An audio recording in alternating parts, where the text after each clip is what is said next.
So what's it going to take? What do I have to say to convince you that you need to join my book study? You know, folks, when I wrote the happiness formula, I start with helping you understand the only way that you achieve the highest level of happiness is one of the areas you need to work on is data, facts, and stats. Information that you take in, and largely information that allows you to reframe your brain. Because for most of us, not only is the world of knowledge, data, facts, and stats far greater in terms of what we don't know, even that tiny little sliver of what we get to know, for most of us, we need to rethink it. Because what we know just ain't so. So part of me trying to help you raise your overall happiness quotient is to lead book studies. It's one of the ways I know to do it. I help you get data, get information. It will shape how you feel about the world, how you feel about yourself, and therefore your ability to respond in an appropriate, efficacious manner with others and with society. That's your EQ. And yes, of course, because all the stuff I talk about is always about God and who is your God. I spend a lot of time talking about my God and what my God has to say. Because my God, Jesus, Yeshua, Adonai Eloheinu Yeshua HaMashiach, this is the God that has some truths for who we are as humans. So join us in this book study as we explore ideas. Let me be real clear. You do not have to be a follower of Jesus to join this book study because they're good ideas. And if you call yourself an intellectual, if you want to promote to the world and profess to everybody else and yourself mostly is who you're trying to convince that you're somehow some high intellectual, then you will be able to see past the word Jesus into the ideas, the concepts being presented. Specifically, this group study that I've led, this book study that I lead, it's every Thursday night, 7:30 Central. It's via Zoom. This book, we've already read this book. We started with Walking in the Dust of Rabbi Jesus.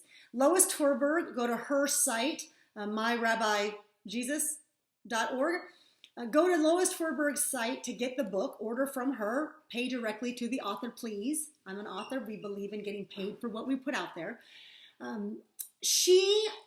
This whole book really is reframing our modern 21st century westernized, individualistic, independent thinking and helping us understand that there is a 180 perspective with Jesus. He is not any of that. He is a Jewish subsistence culture, agricultural based, communal based, Jewish, Torah observant man.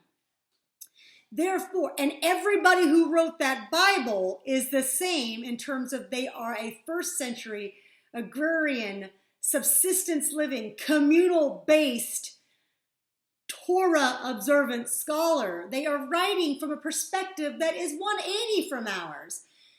And so we have to go back not just to the Hebrew language, which is part of what this book's about, not just to the Hebrew language, we have to go back to the Hebrew mind, the first century mind.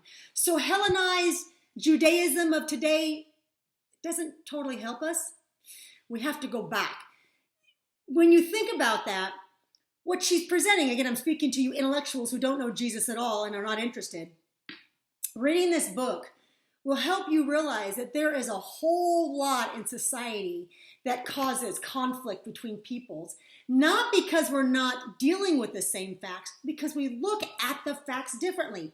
We can be looking at the exact same facts, but because of our belief system, because of our underlying emotional quotient, how we feel about people, ourselves, and the world, it is absolutely going to shape how we interpret those facts. And we are interpreting facts. We can agree it's one, but we have a different belief system in that, and we have a different emotional response to it. That's really what a lot of this study is about, is reframing your brain, because I want you to have the highest happiness formula. I want you to have the happiness possible in all areas of your life. I am a personal excellence drill sergeant. I am a coach. I spent my whole career in business in corporate America. I still coach people in how to reach your highest level of excellence for yourself by helping you walk through strategies, disciplines, behaviors, thought processes, so you can reach your specific, unique, highest area of excellence for you. So we started with this book. Now we just read the introduction to the Guardian Angel, and we are moving on to the very first chapters. Go to skipmoen.com, SKIPMOEN. Go to the author's site, order the book from his site, because then you'll get the proper version and not some weird abridged version. This book is a lot more intense. Even if you didn't get a chance to sort of ready your mind with Twerberg's book, Moen does a good job trying to help you understand these people, the authors of the Word, the Bible, Tanakh, the Torah, the New Testament. These are first century Jewish Torah observant males. They are steeped in a communal, scarce, agrarian subsistence culture. Polar opposite what we know. This book goes into specifically God's divine design for male and female. What did God say in Genesis 1 through 4? Skip Moen submits that the entire Bible is in Genesis 1 through 4. The rest is just commentary. And when you walk through this book to understand what did he say, what did he really say in the original language, and what does it mean? What's the whole culture, the whole attitude, the whole perspective, the whole emotional feeling behind the words used when the Lord said, male and female, he made them in his own image? What happened before? What was the divine design? What happened with as humans reject sort of God's divine design? And then how are we trying to go back to that in a world where it's impossible because we're not yet in the fullness of our expression of God? And so Skip Moen's book, Guardian Angel, will read like a affirmation for a lot of us women who called ourselves feminists, a lot of us very strong females, hear me roar. This book absolutely will embolden your heart and make you go, I knew it, I knew it, I knew it. It will also simultaneously, very quickly, have you realize, holy shoot, I've got some work to do. Because being this woman as God designs, there's a responsibility. It's great that it's all glorious and lovely and sounds good, but holy smokes, that means responsibility. That means I need to step up my game. So talk about excellence. I'm a personal excellence drill sergeant, folks. I like that which calls us to a higher level of our own excellence because it's calling us to walk in God's footsteps, right? And that's my goal, that we all walk closer to the walk of Jesus.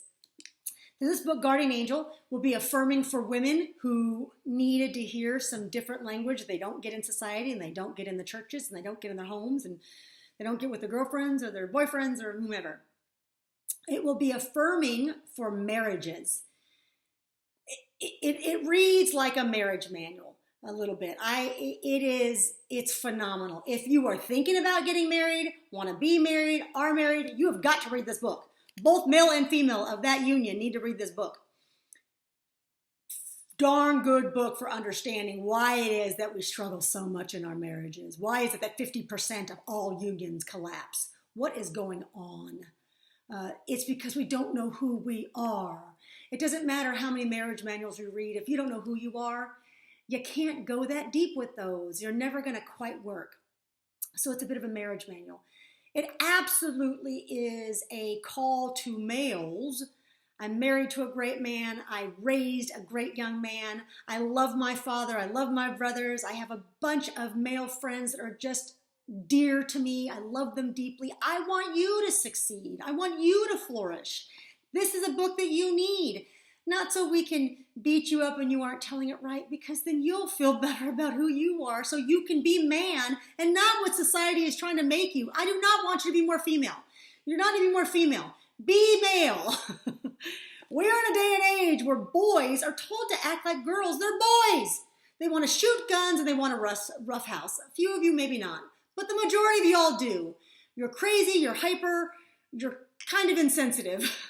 Stereotypes, but you men get it. You have to learn to walk a different way, just like women have to learn to not walk so sensitively. My point is, man, this is a book for you. Please join us in this study. I cannot impress upon you enough. If you love your man, if you love your woman, whomever they are to you, a wife, a husband, a daughter, a son, a coworker, read this book with us. We meet Thursday night, 7:30 Central via Zoom every Thursday night. I have a schedule on there that you can see. After we finish this book, Guardian Angel, we're going to go into the Anti-MaryExposed by Carrie Gress. This one's a little intense. This one's, I have way more respect for Catholics. Holy smokes. I'm so sorry that your church leadership has been so evil and has molested and raped so many males and females throughout the years. I'm so sorry that that's the story we know, that's the only story we know, because you Catholics, you need to start being proud of your faith. You need to be proud of your academic scholarship. You need to be proud of your understanding of evil. You guys are good. I'm impressed with you Catholics. And I particularly love Holy Mother Mary. I had no idea, Hail Mary, full of grace. I'm going to learn that rosary. Beautiful, amazing, toxic femininity. This book tells us why we need this book. I mean, we struggle here in society. So we're going to get into this book. We're going to finish out the year with Timothy Keller's Counterfeit Gods. Holy smokes, I don't care who you are. Read this dang book. Everybody. If you don't want to read any of these other books, read this book. Folks, we're designed to worship. We will worship something. You're going to worship something. You're going to give your time, energy, talents, treasures to something. What are you giving it to and why? Timothy Keller nails us. It was revealing. Many of you know that I have walked through the 12 steps of recovery. I've been in recovery for almost coming up on 16 years. So understanding idols worship, understanding counterfeit gods, understanding all those things that screwed me up, that caused me to walk in the wrong directions and screw up my career and screw up my relationships and screw up my mind, my own personal sense of identity. Again, all of these books help me get clear on that, but it's about idol worship. Hi, my name is Kasandra, and I worship idols of all kinds. Counterfeit gods is all the ways that we worship that which will never fulfill us, that which is not God. So we're going to end the year with this. So anybody who's anybody, read this one. Bottom line, join this book study. You need this information. If you want to increase your happiness in all areas of life, you have to feed your mind new ideas, new thoughts. And I promise you, every single one of these books, none of you have heard all this stuff. None of you. I've not met, well, unless you're some of the people that introduced me to these books. But if you have not read these books, you have not heard these ideas. You'll have heard some of them, sure, but every single one of those books is going to have you pause for a moment to go, wow. You're going to go, wow, I thought I knew that. I need to rethink, how much do I really know about that? And you know what? I might be wrong. It absolutely is going to have you, because of that, confront how you feel about those things that you hold so dear, those facts that you believe to be real. You're going to have an emotional response to those. And so they're going to force you to go, is it that it's true or that I want it to be true? And in the end, it's going to point to your relationship with your God. What does your God have to say about it? So these books, I'm going to help you understand what my God, Adonai Eloheinu, Yeshua HaMashiach, Jesus, has to say about it from this woman's perspective, having studied the word for a couple decades now. I'm still just one little person. I just present information. As you participate in this study, I present information and allow you to give feedback. I'm not asking you to believe what I have to say. I'm not asking you to agree with what I have to say. I'm asking you to engage for yourself. This is for you. My job as a personal excellence drill sergeant is to give you tools and resources to improve your efficacy in how you think and how you process through your emotions and how you interact with the world and what you believe. It's the happiness formula, and I walk you through that by reading. It's one of the ways that I can be of service to you. So allow me to be of service to you. Join us on Thursday nights, every Thursday night. The schedule will be up there. And I look forward to meeting you and getting to know you. Read as much as you can. Join as much as you can. Don't stress. Read these books. Shalom.